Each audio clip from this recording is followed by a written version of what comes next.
Sodari Sodaralara.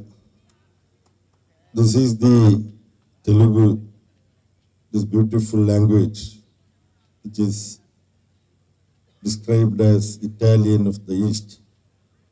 Unfortunately, I am unable to learn such a beautiful language. So, with the permission of the President, I would speak very few words in English, which I have been told that most of or all those who are present here would be able to follow. Respected Sambra Srinivas, Lakshmaya, Manohar Naidu, Vara Prasad, Chandur, Srinivas, other respected friends and comrades seated on the dais and off the dais.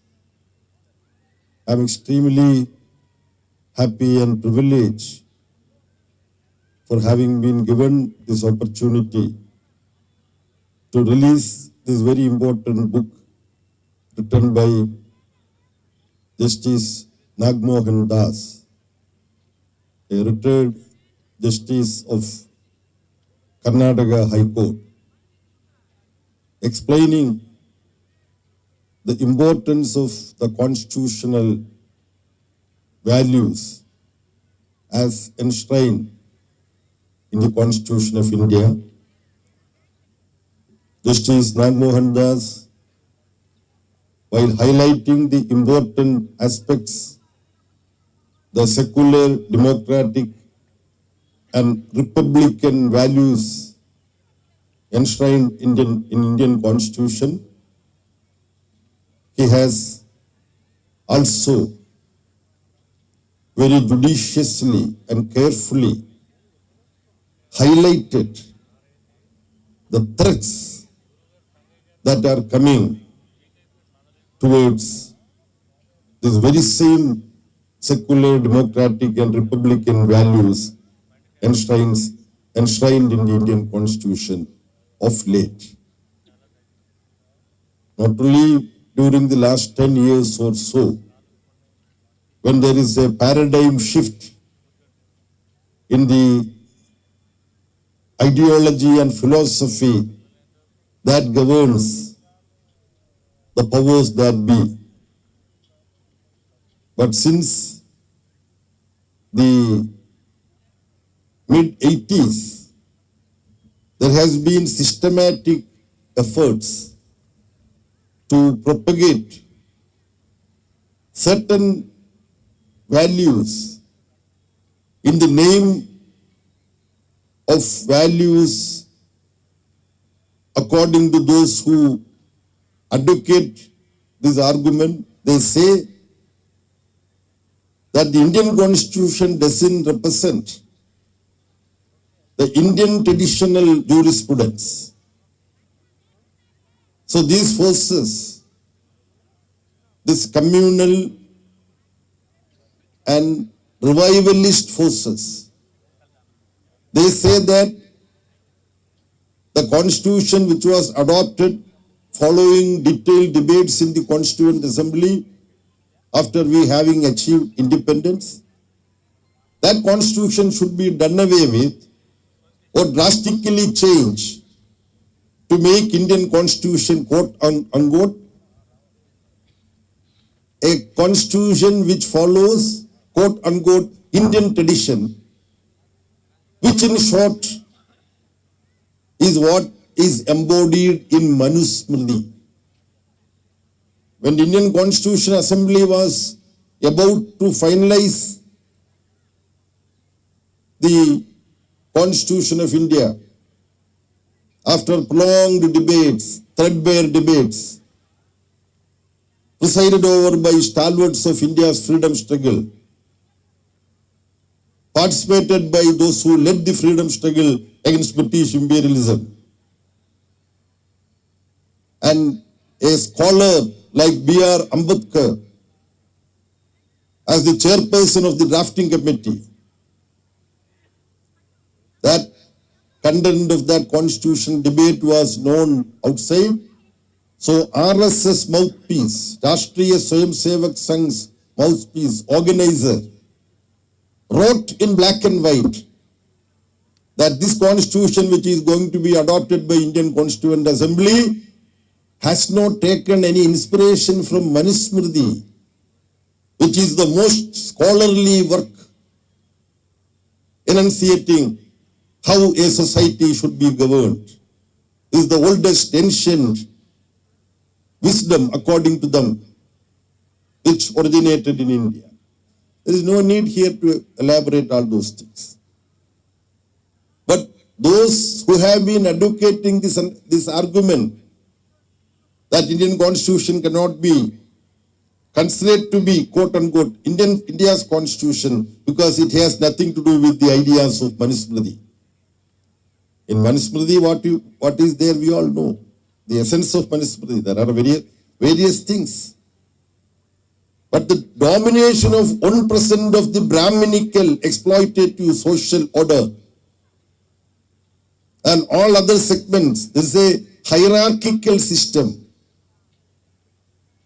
where the topmost Brahmins and Kshatriyas, who are the rulers, they will dominate, and others who take care of the rest. Then Shudras in Chatur Varna, Chatur means 4.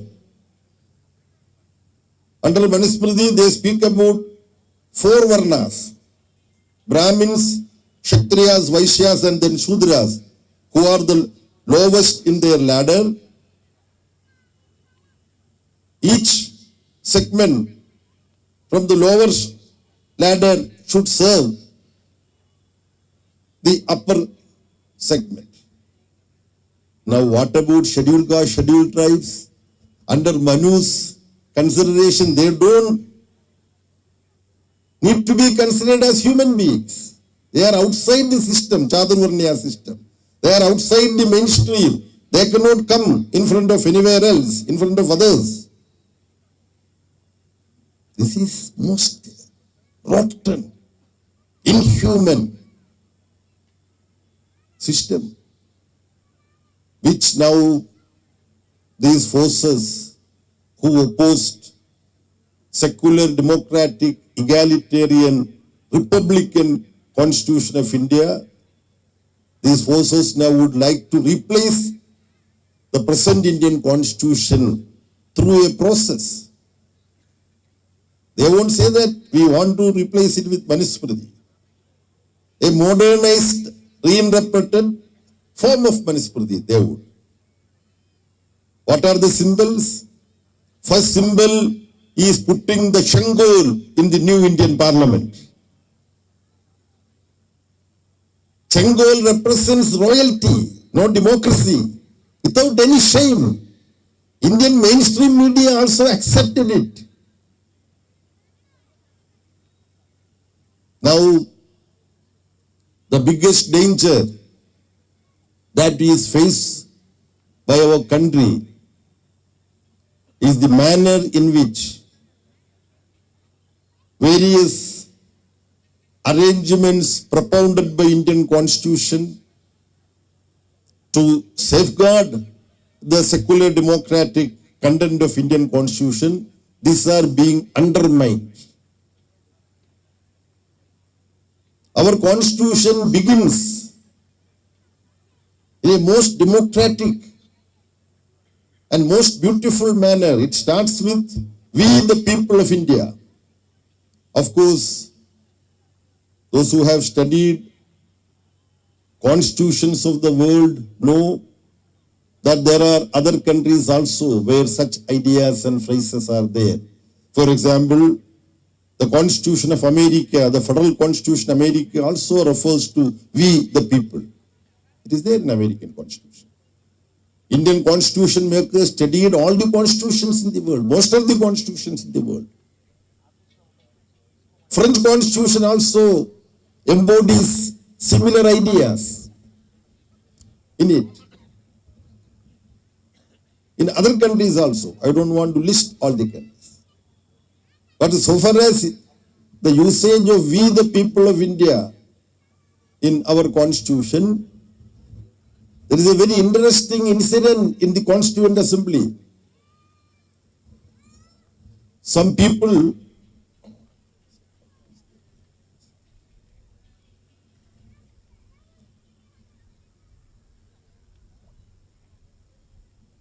some members in the Constituent Assembly argued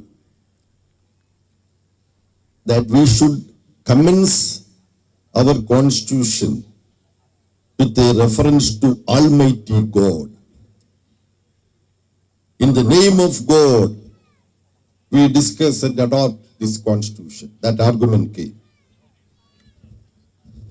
Then, Constituent Assembly, if you count how many members of the Constituent Assembly were rationalists or atheists or believers of this God or that God, I am very sure,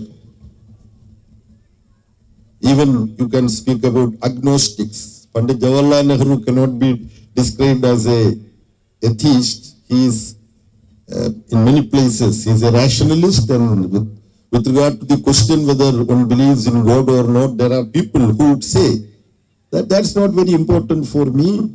Maybe there would be God, but I don't find any logic or reason to believe in God. But I don't say that there is no God. I don't want to speak like an atheist. Maybe there would be God, may not be. So I am not very concerned about that. Such people are, I am not giving a nuanced interpretation, but generally they are called agnostics.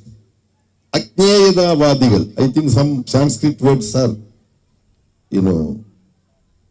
available in many Indian languages. So the point is, when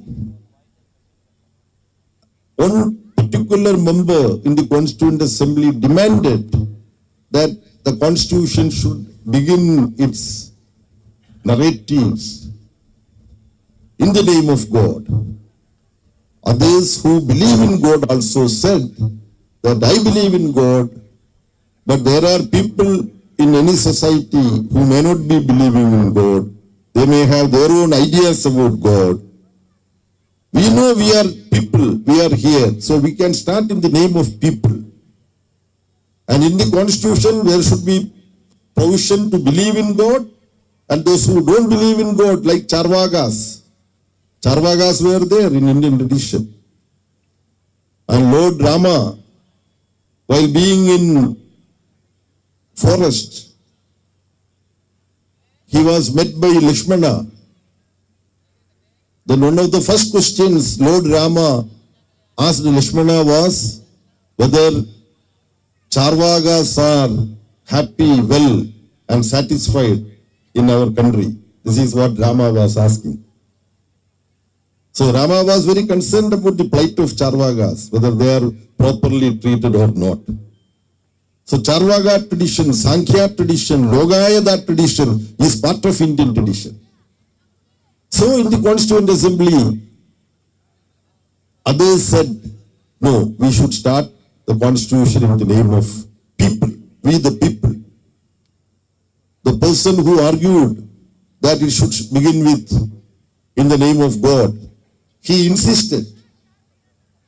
When he insisted, others said, let us not bring God into a division. Division means voting. Because if some member keep on insisting his demand or his amendment to the Constitution, then the chair will have to take a vote. Those who want Indian Constitution to begin with in the name of God, please raise your hands or voice. Those who want the Indian Constitution to begin with in the people, we the people of India, please say ayes. Like that, voting would be required. So Ambedkar and Pandit Nehru and all that, they said, no, let us not divide the Constituent Assembly, those who are for God in the Constitution, and those who are against God in the Constitution.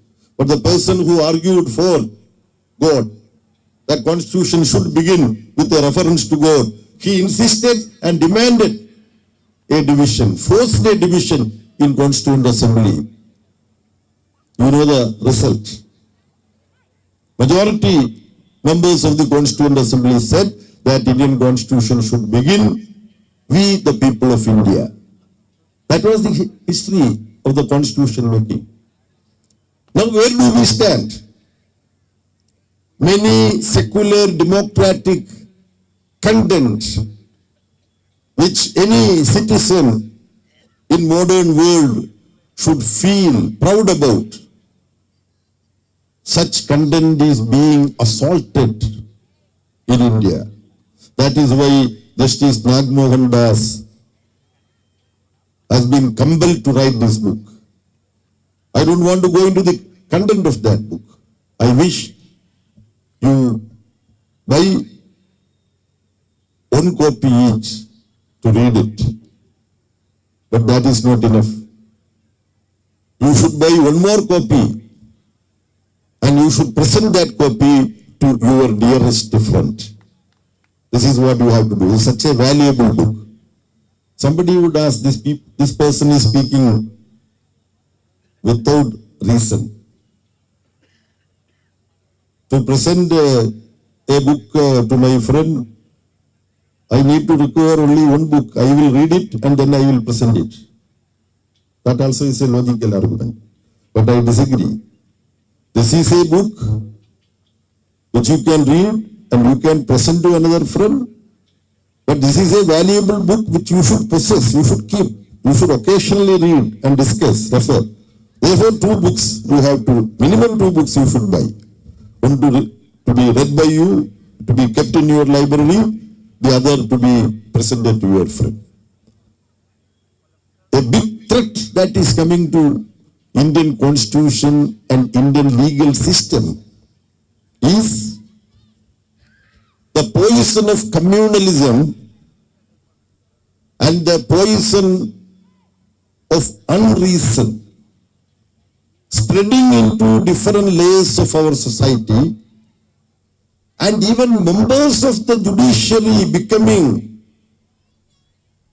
victims, willing victims to the poison of unreason and poison of communal hatred, majoritarianism. Very recently we heard a serving Justice of Allahabad High Court. He went and participated in a function of Vishwa Hindu Parishad. Vishwa Hindu Parishad is a communal organization.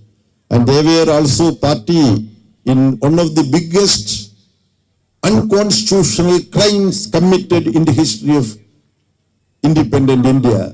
That is the destruction of a place of worship, Babri Masjid. Okay, a serving Allahabad High Court justice decided to go and speak in the meeting of VHP. If he speaks some reason there, and if he advises workers of VHP not to engage in unconstitutional communal activities, maybe you can exonerate that High Court justice. But what did he do? In that VHP meeting, he spoke like an RSS Pradarak. He is still a serving justice of Allahabad High Court. I challenged him to pull me up and summon me to Allahabad High Court for having said this. I am criticizing him openly. What is the name? Shekhar Yadav. Anyway, his name is quite unimportant. He spoke like an RSS Pratarik. Comrade Brinda Karat immediately wrote a letter to the Chief Justice of India. Because he has been violating Indian Constitution. Not only by participating in VHP function, but he spoke there like an RSS Pratarik, stating that in India, the words of the majority community is what is important, and that is what should be implemented. This is what Madhava Sadashiva Golwalkar wrote in Bunch of Thought. Other details of his rubbish, nonsensical speech, I don't want to relate here. After Comrade Brindakarat's letter to the Chief Justice of India, we read something about the collegium asking this Allahabad High Court judge an explanation, and he was asked to make a public apology, blah, blah, blah, but nothing much had happened. Some paper reports came. That's all. Then some of you should be thinking now, why this speaker has gone after only the High Court judge of Allahabad. Why he did not say anything about the just retired Chief Justice of India, Mr. D.Y. Chandrachud. What did D.Y. Chandrachud do? He had full 2 years as the Chief Justice of India. Generally, this 2-year term is considered to be a long term for a Chief Justice of the country, because generally 1 year, 1.5 years, half an year, like that. And generally they are not being given extension also, Chief Justice, due to a variety of reasons. When Justice D.Y. Chandrachud was elevated to the Chief Justice of India, people have had mixed expectations about what he may do and what he may have to do. He was giving judgments in a very clever manner. He was too clever. At times, in the case of some bail applications, he would pronounce a judgment, giving democratic-minded people some hope. Then some other more important matters having long-standing importance for the future of Indian democracy, he had given very controversial, disappointing judgments. For defending democracy, we are compelled to question some of those judgments. With Mr. D.Y. Chandrachud as a member, not as Chief Justice, as a member of the Supreme Court bench, Ayodhya case verdict was delivered. In a rare manner, the author of the judgment, even when that judgment is on behalf of 5, 6, 7, or it would be a bench consisting of many judges, but the authorship would be generally recorded, who has authored, and others have concurred. There would be dissenting judgment also possible. There can be separate judgment concurring with the main pronouncement of judgment, but having other separate reasons. Like that we know. Judgments can be of different nature. But it's very, very important, historically important judgment on Ayodhya. They chose not to put the name of the author of the judgment.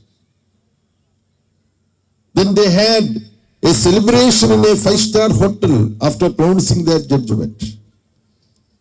I don't want to dissect that judgment. Communist Party of India, Marxist, issued a brief statement where we stated that there is a judgment given on Ayodhya case, but there was no pronouncement of justice in that judgment. This is what CPIM said. Left parties generally took that position, CPM, CPA and other parties.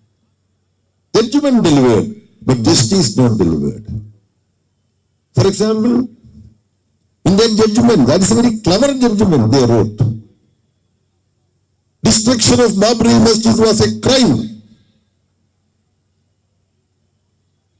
Therefore, those who destroyed it, they are criminals. But that place has been handed over to these criminals. This is the judgment. It's a very clever judgment. And now, though they did not put the name of the judge who actually wrote for others, somebody has to write. That name has come out now from D.Y. Chandrachud, not officially. He said that to write the judgment on Ayodhya issue, we were having lot of doubts. Then what he said as to how he overcome as the author of that judgment the doubts that he was encountered. What did he say? You remember? I sought the guidance of the deity to pronounce the judgment on this issue. Mr. D.Y. Chandrachud, you have lowered the prestige of Indian judicial process in an irretrievable manner by uttering this nonsense. You are a Supreme Court judge. Later you became the Chief Justice of India. When you have some confusion about how a judgment is to be pronounced, you have to consult Indian Constitution. That is the oath of office you have taken. Now you have publicly stated that when you are encountered with some doubts how I should pronounce this judgment, I just discarded my oath of office that I will uphold Constitution of India. That I discarded and I have gone and fell in the feet of the deity to get guidance. Who is that deity? Does Indian Constitution speak about a deity? Mr. Chandrachud, you have to explain. No. Indian Constitution permits you to believe in deity, Allah, God, Lord Shiva, Vishnu, Maheshwara, Jesus, Allah, Buddha, Guru Nanak, and even Satya Sai Baba. Anybody you can believe. You have the freedom. But you discharge your responsibility as a public servant holding some constitutional position. You cannot say that Satya Sai Baba advised me to pronounce this judgment. Can you say that? That is what you said, Mr. Justice D.Y. Chandrachud. Shame on you. I am so sorry to say this. This is a very dangerous situation in our country. Indian Constitution very clearly says the right and duty to protect Indian Constitution. It is primarily rested with Supreme Court. Supreme Court is the constitutional court. If any state legislature or Parliament of India pass a legislation, if it appears to be in contradiction with the provisions of Indian Constitution, Parliament or Assembly which passed that legislation would claim, no, this is in consonance with Constitution. But citizens, media, legal luminaries, they can say, no, this is not in consonance with the Indian Constitution. Such situations would come. Then who is to adjudicate on this? Who is to say whether it is in consonance with Constitution or it is not in consonance with Constitution? Therefore, we declare this particular legislation null and void. We cancel the legislation. That authority lays with Supreme Court of India. Supreme Court is the custodian of Indian Constitution. That Supreme Court is violating the spirit of the Constitution in the pronouncement like Justice D.Y. Chandrachud. Supreme Court by and large used to protect Indian Constitution. There are many instances, Supreme Court coming to protect the Indian Constitution. For example, electoral bond. We went to court.